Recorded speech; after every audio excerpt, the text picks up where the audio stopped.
수험생 여러분 안녕하십니까? 네, 반갑습니다.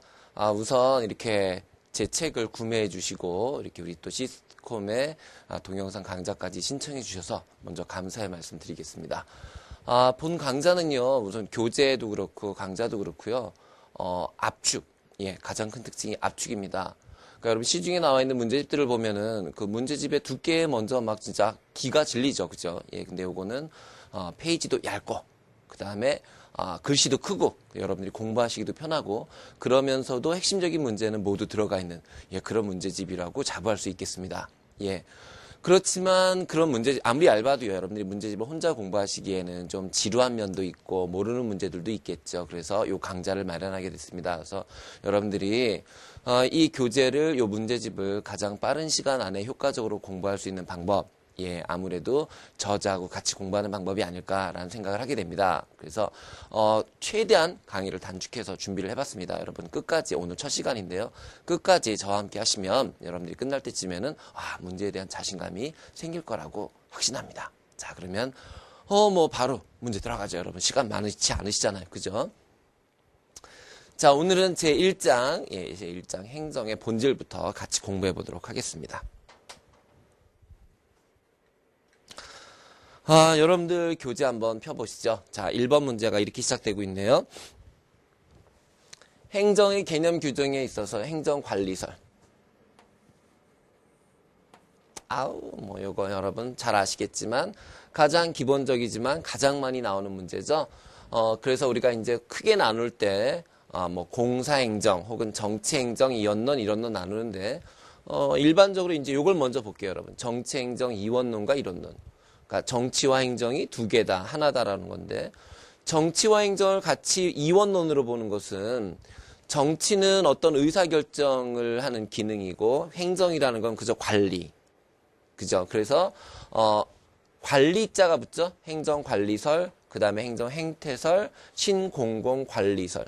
행태라는 것도 우리가 어떤 행동에 대한 거, 그런 거니까, 행동 방식에 대한 거니까 관리라고 볼 수 있겠죠. 그래서 행정관리, 행정행태, 신공공관리, 그러면 이거는 이원론이 되겠고요. 그 다음에 이론론에 속하는 것은, 자, 정치와 행정이 같다라는 거예요. 그럼 행정이라는 게 단순히 어떤 관리만 하는 것이 아니라 통치의 기능을 한다. 국가를 발전시키는 기능을 한다. 정책을 만드는 기능을 한다. 그 다음에 시민사회와 함께 소통하는 뉴 거버넌스, 그런 기능을 수행한다. 네트워크적인 기능을 수행한다. 그래서 기능을 수행한다 그러면 이론론, 아니다 관리만 한다 그럼 이원론이 됩니다. 우리가 지금 문제를 낸 건 있잖아요, 요거잖아요. 그러면 답을 찾으러 가볼까요? 옳은 것. 자, 행정을 집단적 협동 행위로 본다. 행정을 적극적 가치 배분 기능으로 본다. 정책 형성 기능으로 본다. 여기 있네요. 그치? 그 정답은 4번이 되는 그런 문제가 되겠는데요. 집단적 협동행위라는 것은 행태설을 말하는 거고, 그 다음에 두 번째 적극적인 가치 배분, 그러니까 요거는 요거고, 그 다음에 가치 배분은 통치 기능설이고, 그 다음에 정책은 여기 어디였지? 여기 정책화 기능설이 되는 거고, 그 다음에 사회에 바람직한 기능을 유도한다면 요거는 발전 기능설이 됩니다. 되셨죠? 여러분들 그 밑에 그 참고 나와 있는 것 중에서 여러분들 알아야 될 것들, 중요한 것들만 좀 체크하고 갑시다. 자, 행정관리설에서는 두 번째 줄에 행정을 공공사무의 관리로 본다 줄 쳐놓으시면 되겠고요. 경영과 동질적이다 다 아시는 거죠. 그 다음 통치기능설을 가면은, 통치기능설은 1930년대인데 통치과정을 수행할 정책을 결정하고, 그 밑에 보시면 정책을 수립 형성하면 가치를 배분한다 줄 쳐놓으시고, 행정행태설은 협동적 집단행동, 그걸 행태라고 한다. 사이먼도 학자도 좀 알아주시고, 그 다음 옆에 보시면은 위에서 두 번째 줄 가치와 사실을 구분한다라는 말 나와 있죠. 그래서 행정행태설과 행정관리설의 차이점이 뭐냐면, 가치와 사실을 구분하는 거는 마찬가지인데, 이 행정행태설은요, 얘와 달리 얘는 가치 판단의 요소가 있다라는 건 인정합니다. 예, 가치 판단의 요소가 존재한다는 걸 인정을 하는 거예요. 예, 그 차이가 좀 있고요. 그다음 발전 기능설은 국가 발전 목표 달성을 하고 국가 발전을 목표로 하고 있다라는 거 알아두시면 되고 정책화 기능설이라고 하는데 정책화 기능설은 얘는 행태론, 얘를 비판하는 거예요. 얘는 얘를 비판하게 돼. 얘를 비판합니다. 그래서 정책화 기능설의 행정이라는 것은 구체적으로 사회 문제를 해결할 수 있어야 된다라고 믿는 애들이에요. 그 다음 거버넌스, 국정관리설 이거요. 신공공관리설이 바로 거버넌스예요. 정부 실패 극복을 위한 정부 기능의 감축을 주장하는 거, 즉 신자유주의. 신자유주의 입장이 되겠고요. 그 다음 맨 마지막에 뉴자부는 뉴 거버넌스 그러면 이건 네트워크나 공동체에 연결되어 있는 그런 행정을 강조하는 게 바로 뉴 거버넌스가 되겠습니다. 자, 1번 답은 쉽지만 여러분들이 이런 것들을 좀 기억해 주셔야 된다라는 거.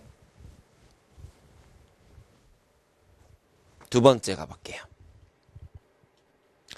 행정학적 행정 개념에 대한 설명으로 잘못된 것은 행정관리설은 행정을 공공사무의 관리라는 기술적 과정으로 본다라는 거 우리 조금 전에 했잖아요.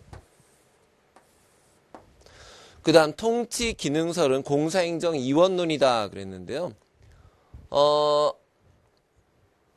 공사행정 이원론이다 그러면 공행정과 사행정이 분리된다라는 뜻인데요. 이거랑 뭐가 똑같은 말이냐면 여러분들 혼동하시면 안 되죠. 요거는 정치, 행정, 이론론과 같은 말이에요.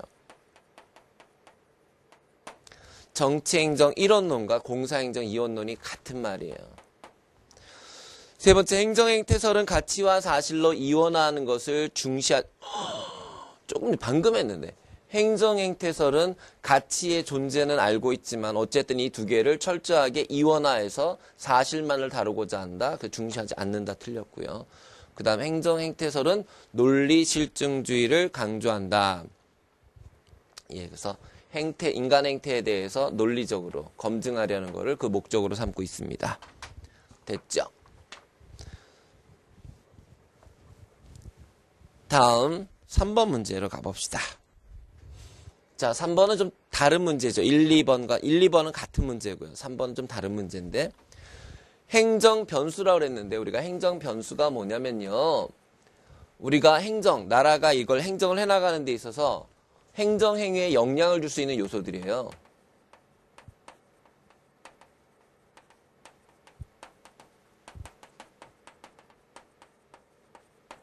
그걸 우리가 이제 인간, 구조, 가치관과 태도는 같게 봅니다. 가치관, 환경 이렇게 보거든요. 인간, 구조, 가치관, 환경. 예. 그 다음에 이제 많은 학자들이 여기에 덧붙여서 하나 더 본다 그러면은 기능이요. 그래서 인간, 구조, 가치관, 환경, 기능. 요렇게 우리가 요거를 5가지 변수로 보고 있습니다. 그럼 인간부터 보죠. 자, 인간이라는 것은 인간 행태를 중심으로 지식, 기술, 능력, 문화 등 줄쳐놓으세요. 사회적, 심리적 요인을 중시하는 게 인간입니다. 어차피 행정이라는 게 인간이 하는 거니까 인간들의 사회적, 심리적 요인을 분석해서 요인을 찾아보자라는 거고요. 구조라는 것은 조직의 형태, 법령, 체계 등 공식적 요인들을 말합니다. 그래서 이제 요거에서 파생돼서 나올 수 있는 게 바로 기능인데요. 저희가 썼던 기능.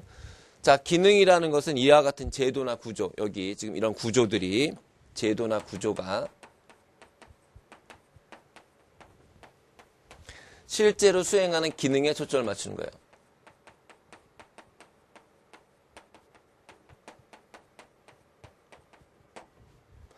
그 다음 가치관은 창의적, 세신적 가치관과 태도로 인간의 적극적 측면을 중시한다. 환경, 행정을 둘러싸고 있는 여러 가지 외적 요인을 말한다. 특히 생태론과 체제론에서 중시하고 있다 알아두시고, 자, 태도는 인간의 가치관과 관련되며 신고전적 조직이론에서 중시한다 그랬는데 신고전적 조직이론에서는 인간의 태도는 중시하지 않고 인간의 태도를 중시하는 것은 거기 나오죠. 두 번째 줄에 발전행정론, 신행정론입니다. 신고전적 이론이 틀렸어요. 그래서 정답은 5번이 되겠고요. 다시 말씀드리지만 행정변수의 5가지 요소 인간, 구조, 가치관, 환경, 기능